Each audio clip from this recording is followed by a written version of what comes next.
کی شان اقدس میں گستاخی کرنے کی وجہ سے، آپ کو ایذا پہنچانے کی وجہ سے، آپ کو تکلیف پہنچانے کی وجہ سے۔ ہاں، یہ بات ہمارے علم میں ہو کہ نبی کی گستاخی کرنے کی کیا سزا اللہ دیتے ہیں۔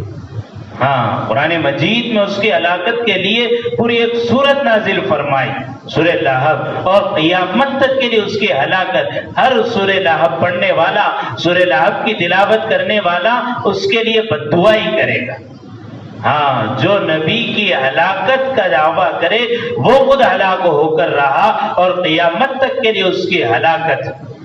ہاں، لیکن نبی صلی اللہ علیہ وسلم جب مدینۃ المنورہ تشریف لائے اور آپ کے تشریف لانے کے بعد غزوہ بدر کا جب موقع ہوا، آپ کے ہجرت کے دوسرے سال میں، ہم دیکھتے ہیں کہ نبی صلی اللہ علیہ وسلم کی گستاخی کرنے والوں کا انجام کیا ہوتا ہے، اور ہم اپنے دل و دماغ میں اس بات کو بٹھا لیں کہ آپ کی عزت میں ہماری عزت ہے۔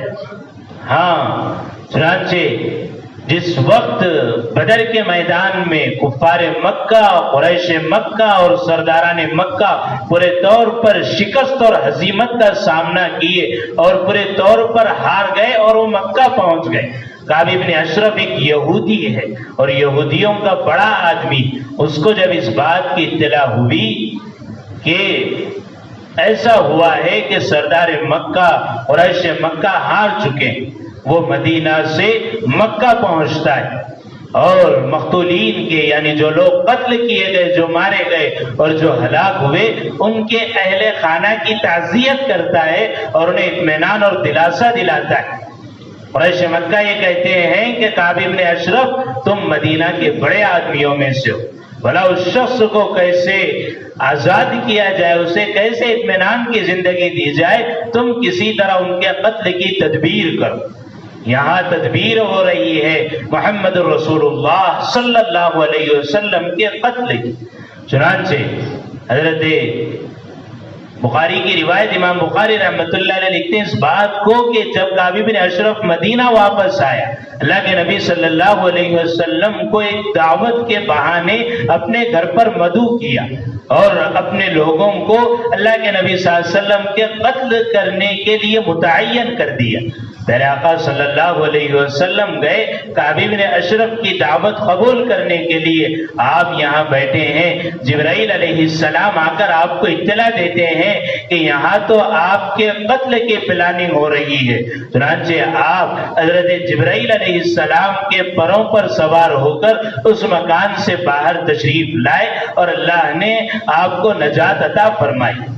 بخاری کی روایت ہے، حضرت جابر رضی اللہ عنہ فرماتے ہیں کہ جب آپ کو اطلاع ہوئی اس قتل کی، اللہ کے نبی صلی اللہ علیہ وسلم نے صحابہ کے ایک مجمع کے سامنے اعلان کیا کہ کون ہے جو کعب بن اشرف کی گردن کو ختم کر کے میری خدمت میں لائے۔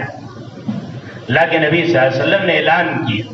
محمد ابن مسلمہ رضی اللہ عنہ صحابی رسول ہیں، کھڑے ہو گئے، اللہ کے نبی آپ اجازت دیجیے، ہم تو اسی کے انتظار میں کہ جو آپ کی گستاخی کرے، آپ کو تکلیف پہنچائے، آپ کو برا بھلا کہے، آپ کی شان میں ہجو کے اشعار کرے، ہم تو یہ چاہتے ہیں کہ اس کا خاتمہ ہو۔ راج محمد ابن مسلمہ رضی اللہ عنہ ایک دن کعب بن اشرف کے مکان میں گئے اور اللہ کے نبی سے انہوں نے پہلے اجازت چاہی تھی کہ میں اس کو قتل کروں گا، لیکن مجھے اس بات کی اجازت دو کہ میں دو معنی والے الفاظ استعمال کروں جس سے آپ کی گستاخی نہ ہو۔ آپ نے ان کو اجازت دے دی اور وہ چلے گئے۔ کعب بن اشرف کے بعد جب پہنچے محمد ابن مسلمہ رضی اللہ عنہ، یہودی ہے، بڑا مالدار ہے اور یہودیوں میں اس کی بڑی عزت ہے اور ایک بڑا قلعہ ہے جس کے اندر وہ رہ رہا ہے۔ محمد ابن مسلمہ گئے اور جا کر اس سے کہا کہ یہ نبی ہیں جو ہمارے مالوں کو لے کر کے یتیموں پر خرچ کرتے ہیں اور ان مالوں کا دینا یقیناً ہمارے لیے مشکل ہے، ہمارے پاس مال نہیں ہے، ہم یہ چاہتے ہیں کہ کچھ غلہ اناج بطور قرض کے ہم کو دے دو، ہم تم کو واپس کر دیں گے۔ کعب بن اشرف نے کہا کہ یہ آدمی تو ایسا ہی ہے، ابھی کچھ دن رکو کہ تم اس سے اکتا جاؤ گے۔ اس یہودی نے کہا اس کے بارے میں، نبی کریم صلی اللہ علیہ وسلم کے بارے میں، اس سے اس کی خباثت کا اندازہ بہت اچھے طور پر ہوتا ہے۔ چنانچہ اور دوسری مرتبہ محمد ابن مسلمہ رضی اللہ عنہ گئے. اس نے کہا کہ اگر تم قرض لینا چاہتے ہو تو تمہاری عورتوں کو میرے پاس بطور رہن کے رکھو، میں تمہیں غلہ اناج دے دوں گا. محمد ابن مسلمہ نے کہا کہ یہ کیسے ہو سکتا ہے کہ ہم اپنی عزت کو بطور رہن پر رکھیں، یہ نہیں ہو سکتا. اس نے کہا کہ ٹھیک ہے، اگر عورتوں کو نہیں رکھ سکتے تو اپنے بیٹوں کو بطور رہن میرے پاس رکھو اور یہ اناج تم لے جاؤ. محمد ابن مسلمہ نے کہا کہ ہمارے بیٹوں کو، ہماری اولاد کو بعد میں لوگوں کی باتیں سننے پڑیں گی کہ سیر دو سیر غلے کے لیے تم ہی تو رہن پر رہے تھے. اخیر میں یہ بات طے ہو گئی کہ ہماری جو ہتھیار ہیں یہ ہتھیاریں ہم رہن پر رکھ دیتے. بات ہو گئی اور یہ کہا کہ تلوار رہن پر رکھو، ہتھیار رہن پر رکھو اور آ کر غلہ اناج لے کر جاؤ. چنانچہ رات کے وقت میں محمد ابن مسلمہ رضی اللہ عنہ اور ان کے ساتھ صحابہ کی ایک جماعت آتی ہے کعب ابن اشرف کے قلعے کے پاس. وہ قلعے کے بالا خانے پر اوپر کے حصے پر رہا کرتا تھا. رات کے وقت آ کر محمد ابن مسلمہ نے آواز دی، اے کعب ابن اشرف. اس کی عورت نے اس سے جانے سے منع کیا کہ مت جانا، مجھے اس آواز میں خون کے ٹپکنے کی بو نظر آتی ہے. جب کعب ابن اشرف اپنے قلعے سے نیچے اترتا ہے، سر کے بال سے لے کر پیر کے ناخن تک پورے طور پر خوشبو سے معطر اور عمدہ قسم کی خوشبو لگایا ہے. محمد ابن مسلمہ نے کہا کہ ہم یہ چاہتے ہیں کہ تمہارے سر کی خوشبو سونگے، کاہی بہتر خوشبو لگائے. محمد ابن مسلمہ کہتے ہیں کہ اس جیسی خوشبو ہم نے کبھی نہیں سنی، یہ تو صرف اور صرف ان کی پلاننگ ہے اس کے قتل کرنے کی. تو اس نے کعب ابن اشرف یہودی نے خوشبو سونگنے کی اجازت دی.